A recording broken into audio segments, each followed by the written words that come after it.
Listen to this podcast now on the Red Apple Podcast Network. Why is the middle class shrinking? Why are people facing an affordability crisis while marginalized individuals called informals grow in numbers? Join me as I travel the world, speaking with people living in invisibility, the leaders working to solve it, and uncovering the hard truths shaping our economy and daily reality. Download all of Red Apple Media's podcasts right now through your favorite podcast platform. Well, the entire stadium standing. Jeter singled cleanly between third and short his first time. So he is one hit away. He is at 2,999 as he stands in. And there's the chant, which you can hear in the background. Derek Jeter. Here comes the 3-2 from Price. Swung on and hit in the air to deep left. That ball is high. It is far. It is gone. He's homered. Derek Jeter homers to tie the game. And there it is. Hit number 3,000. Derek Jeter has achieved another milestone in his Hall of Fame career.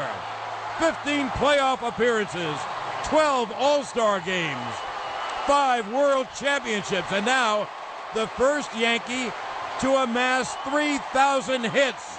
The captain, Derek Jeter. If you were looking for drama, if you were looking for the moment, if you were looking for entertainment, that's what he gave you. And I think there were people who were critics, severe critics, and there were people who loved it. And I'll tell you this, as the years went by, I think the fans really grew to love the home run calls. The Yankees hit 1 million home runs every year. They loved the entertainment value of it, and they started to appreciate that and not worry too much about the descriptive analysis of a certain play. The other thing that was funny about Sterling, with my old partner here, about the passing of John Sterling, legendary Yankee broadcaster, as Mike said, never missed a game in his life. He wouldn't want to dare miss a game in case he got replaced by somebody. Yeah, he didn't want somebody else to do a game. Yeah, he definitely did. He didn't want anybody else working but him. But the one thing about him, he used to whine a lot when the Yankees weren't playing well. And you never could argue with him because he had the guts to knock the Yankee. He got a little Harry Carey in him. Because if he didn't like what the Yankees were doing, he wouldn't be afraid to tell you. You got to give him credit for that. You heard John Sterling's classic 3,000 Derek Jeter hit call. And then that legendary combination, Mike and the Mad Dog. They're both doing great today. Chris better. Mike has a podcast, but Chris is still doing tremendous work. Mad Dog Unleashed every weekday afternoon on Sirius XM. And he's got this gig with Stephen A., who's on this show quite a bit these days. Stephen A. loves it here. Talks more politics and sports. I love that. But Russo and Smith do a whole bunch of work together at ESPN. My favorite of all time, I do mean that, the great Christopher Mad Dog Russo. Chris, good morning, pal. How are you? Good morning, Sydney. How you doing today? Things good? Things have never been better. Things are great, and I know you're doing very well, too. So, listen, I'm going to say this, like I said a couple of days ago. He was not technically as good as Vince Scully or some of the other great baseball announcers. You mentioned Harry Carey. But I think people lose sight of the fact, Chris, because he gets so caught up in wins and losses and the billions of dollars that go to these players to win, that all baseball is, at the end of the day, Chris Russo, all baseball is another form of entertainment. That's what it is. And this guy, Sterling, like him or not, you got to admit, he was entertaining. So for me, he goes down as one of the all-time greats. It makes you laugh. I mean, the Yankee win, the monikers for the Yankee players, those home run calls, an A-bomb for A-Rod. I mean, it makes you laugh. And I don't even like the Yankees. Never have, as you know. And I got a kick out of him, too. Burn, baby, burn. I mean, he was so enthusiastic. And when I met with the Harry Carey comparison, is that Carey was a character as well as Sterling was. But if the Cubs or the White Sox or the A's, whoever the Cardinals, whoever team that he did, if that team was bad, he would not be afraid to call them out. And Sterling was the same way with the Yankees. When they were not playing well, long, bad stretches, he'd have no problem saying what he said and knocking them. And it's amazing when you think about it, is that he called every game of Derek Jeter's career. I was thinking about that yesterday. He called every inning, every at-bat, every game that Derek Jeter ever played for the Yankees. I mean, that is pretty amazing when you think about it. And whatever he had, 5,000 and some odd consecutive games in a row. So durability has got something to do with it, too. Now, I don't think John wanted anybody else to do the games with himself. Right. So I think a lot of it has to do with the idea that John's ego wanted to be part of the Yankees and didn't want to share it, so they got to be fair. But still, that longevity and durability does mean something. And, he's even doing the games 2 years ago, for crying out loud. When the Yankees got to the World Series and he called the home run with Freeman in the 10th inning when the Yankees lost Game 1 to the Dodgers. So just he's a quirky character. Bottom line, he's a quirky character. I knew him fairly well, socialized with him occasionally, and I think down deep he was a good person. He was a kind guy. He meant well, he part of those great Yankee teams. I think Joe Torre meant a lot to him because Joe came in and he knew Joe from Atlanta. I think that helped. But he was really just very synonymous with the Yankee brand there in the 1990s and the 2000s is what it comes down to. No, bottom line, and look, I like Dave Sims. He's a dear friend of ours and former WFAN colleague, teammate of ours, and he's great. Does a great job with basketball and baseball. Spent many years with the Mariners, but hey now is not doing it for me like the it is high, it is far, it is gone. So you look at the litany of all these amazing Yankee announcers, go all the way back to Mel Allen, Phil Rizzuto, all these all-time Yankee greats. And I hate to say it, Chris, maybe I don't hate to say it, but John Sterling may be right there near the very top of that list. Yeah, I still think Rizzuto and his long Yankee run and, the mannerisms of Phil, holy cow and everything. That I know Harry Carey used to get mad because he thought Rizzuto stole holy cow from him. Yeah. But, the fact that he played so long for the Yankees, won an MVP, Hall of Famer, broadcaster, I'd still put him number one. But Sterling was doing this for 30-something years, part of 5 championships. If you want to put him number 2, go ahead. I would put Scooter number 1 because he was such a character and everybody got a kick out of him. Sterling did have his distractors, but he's right there in that category. There's no question about it. And the Yankee fan loves him, and the Yankees did a nice job here. I mean, they put out a great statement. A couple nights ago. Major League Baseball put out a big statement. So he made his mark. Yeah, well, I was at that game Monday night with Randy Levine the day after he passed away, and I saw Michael Kay and the great Susan Waldman with their flower bouquets by home plate. It was very emotional. And the Yankees and Randy did announce yesterday in the Steinbrenners that starting with their next homestand, which starts May the 18th, I guess, against Toronto, the Yankee players will wear a John Sterling patch with a microphone to honor Sterling the rest of the year. That's nice. That's pretty good. Yeah. That's pretty good. Yeah. That's a nice send-off if you're John. No question about it. And how about this team? It's become it was a big deal in the city for a couple of weeks.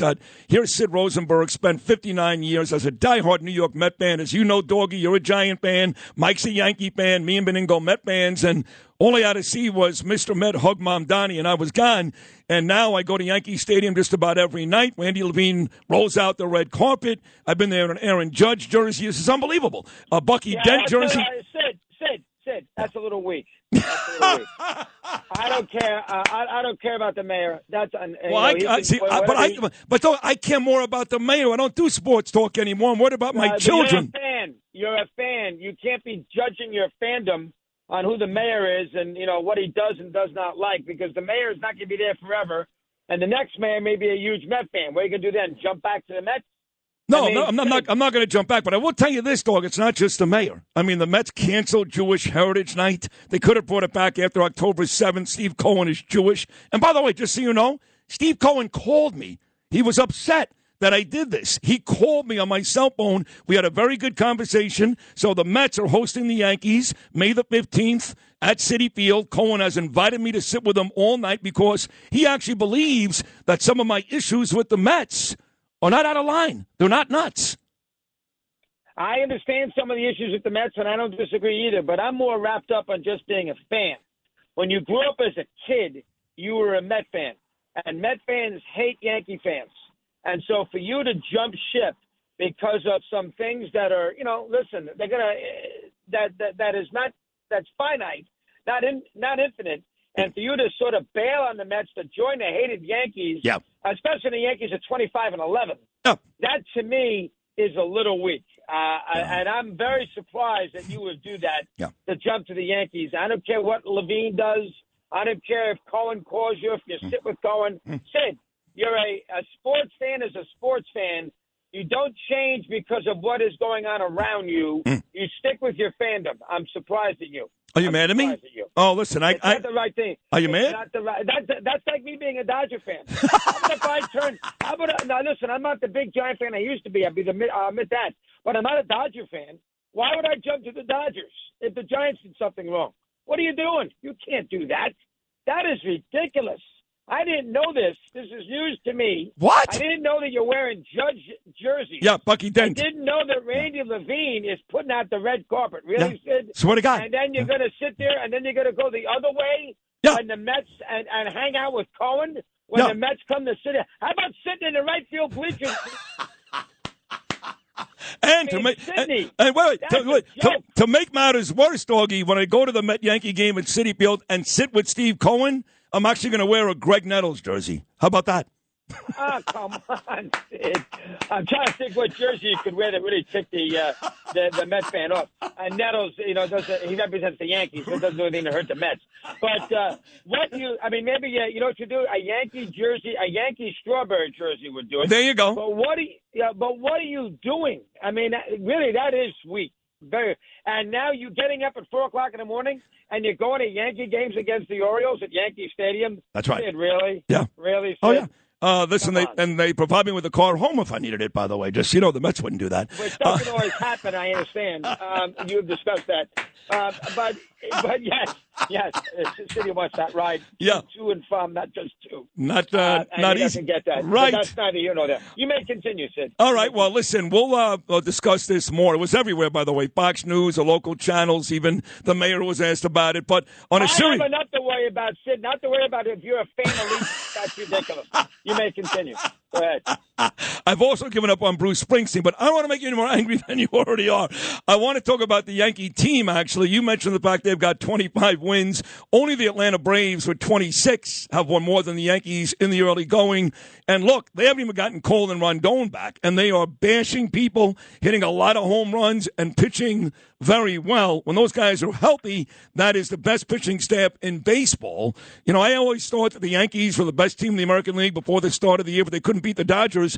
I'm not so sure anymore. Where does Chris Russo have the Yanks? Yeah, I think you're making an excellent point. First off, Rondon is not a big deal. I think he's a bit of a negative. I don't think he's that good. Cole is something different, and they get him back. And if he's a Garrett Cole pre-Tommy John, that's very dangerous. I don't think the Yankee lineup is going to hit quality starting pitching because the McMahons, even Chisholm, who keeps both teams in the game sometimes, Grissom hitting 167. I don't know if the Yankee lineup is going to hit real quality starting pitching, but I do agree with you on one point. The American League is terrible. Seattle's 3 under 500. The Yankees always kill the American League Central. I mean, I don't take the Rays seriously to get to a World Series. So I don't know where anybody in the American League is going to beat the Yankees. And the Dodgers haven't played that well. You're 100% right. Now, the Dodgers didn't play that well last year either. And then they played, then they got in the postseason the way they went. But you're not going to be able to turn it on and off every year just because October shines. And you're right. The Dodgers are a little more vulnerable, and I wouldn't say that they are, by far the best team in the sport. And I don't know about the Braves either. So right now, the Yankees, it's been 17 years. It's about time. Right now, the Yankees are the best team in baseball. And Cole, especially him, with Fried and the young righty and Will Warren and everything else, they're going to be very difficult in the postseason, especially in the American League. And then we see what they do down the road here in the World Series. But I'm with you, Sid. They have a chance. This is a very, very good team. Now, I heard Girardi last night basically equate them to the 98 Yankees. No. That's a little strong. Right. Come on, Joe. Joe was on the 98 Yankees. That's a little out there. But this Yankee team is a very dangerous team. It's fueled with Judge, but they have excellent starting pitching. Bednar would worry me in a big game. Bednar, I know he's been good for the Yankees, and he was good in the World Baseball Classic, but he was demoted by the Pirates. He gives up a lot of contact. He would worry me in a big game, but the Yankees are very, very good, and I agree with you. They could win it all, 100%. Short series, you throw Cole, Fried, and Schlittler. Good luck. They may be better than the 98 team in that respect, but as a team, that 98 team was one of the all-time greats. The Dodgers in a short series, Blake Snell's going to be fresh as a daisy. He's not going to pitch all year.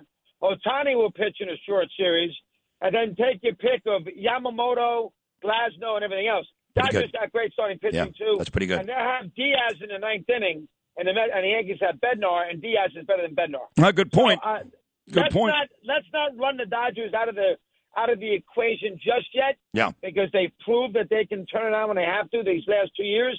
But I'm with you, Sidney, on the Yankees, and I'm assuming you'll be sitting there at Dodger Stadium with Randy and the fellas in a Yankee jersey in games 3, 4, and 5, which is or whatever 3, 4, 5, which is because the Yankees have the best record, which is an absolute unmitigated. What does Bigino think about all this? Or Usler, guys that you love, who are huge Met fans. What do they think about all this? You know what it is? They're scared to argue with me. You know, even Beningo was, I kind of get it, Sid. It's a nightmare. It's a disaster. So I think they're scared to argue with me. I think in their own private moments, they think like you. What the hell is Sid doing? But good luck trying to debate me on this program, especially with the way the Mets have treated their fan base and all the anti-Semites in and around the Mets. So they cave in, doggy, but I think in their private moments, they're with you 100%. The anti-Semites a little. I mean, the owner's Jewish. Yeah, I know that, but you can't have Mr. Met. Mr. Met's an anti-Semite. Okay. Mr. Met hugged the mayor, and they canceled Jewish Heritage Night. Come on, doggy, come on. Don't take it so seriously. Watch the ball games and enjoy. Well, they suck anyway. What good is watching the ball game? The team is terrible. Well, I mean, that's what a real fan does. Why would you give up on them for crying out loud? You stick with them. I mean, with the Giants, I got bored. They won too much. 3 times it was my obsession, and they finally secured it in 10 when they beat Texas, and then they beat then of course in 12, and then in 14 I got bored. You should be rooting your ass off for the Mets. Well, we'll see. You, Sid. Well, and you at Yankee Stadium, I know. Steve Torrey would go crazy. I know. You and Mike. Well, Mike can't be happy with this. Well, what's my old partner say? Oh, I take Mike's seat. They've given up Francesa's seat just for me. That's how in I am with the Yankees right now. They are so happy. They're more excited to have me at Yankee Stadium than when they signed Reggie in 1977, I swear to God. That's how big this is. It's huge, That's Chris. A little strong. Yeah, maybe it's a little strong. You're not hitting 3 homers in Game 6 of the World Series. That's true. Huff, That's true. I get it. But I'm Bert Hooten, very good. You are hot stuff. 2 more will run. Give me the Mets. Again, all kidding aside, they're awful. I know they won 3 out of 4. They got snowed out in Colorado last night. A lot of Met fans, they don't want to fire Carlos Mendoza. They want to fire David Stearns. They hate this guy. What are your thoughts on the Mets? Yeah, he's done a terrible job. I hated the Nimmo trade for Simeon. Simeon shot. His last 2 years with Texas were terrible. He's 35 years of age. I didn't understand that trade. Polanco's old. He's hurt. That was bad. They got guys all over out of position. Bichette's not a third baseman. He hit eventually. He's too good. But, that was odd. Very odd. And Robert, I know they got him for nothing, but Robert's brittle, never plays. The Mets, and Senga stinks. I mean, Peralta's a 5-inning pitcher.